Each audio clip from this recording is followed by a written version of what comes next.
the high tunnel where we have grown all of our tomatoes this year. This has been an awesome experiment, very successful for our tomatoes. And on this side, we have mostly cherry tomatoes, which we have discovered make the best tomato sauce in the world. And today we are making tomato sauce from them. And we're going to have a side-by-side comparison between the tomato sauce from the cherry tomatoes and the regular.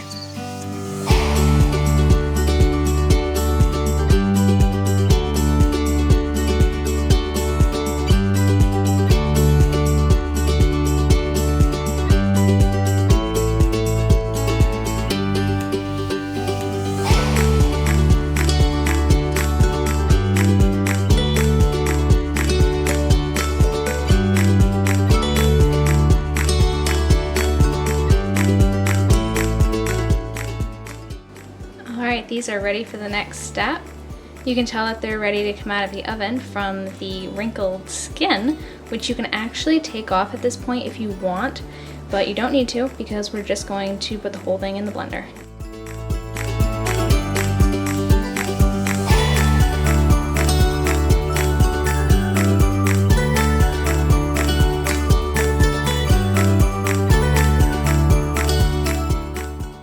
The tomatoes are blended, and now we're just going to strain them to get out the seeds and the flecks of skin that are left.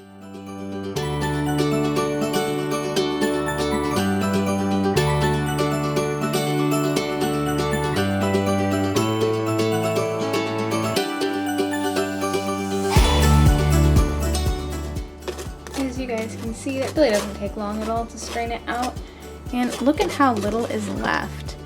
There's a bunch of seeds, but there's really no pulp left, which is an awesome feature of the cherry tomatoes.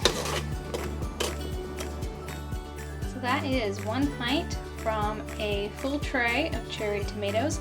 As you can see, we have a lot more to go. Once we get to the bigger ones, I will show you the side-by-side comparison so you can see the difference. But just take a look at how nice and thick that is. So this is going to go in the refrigerator, and then when we're ready to use it, we will finish seasoning it.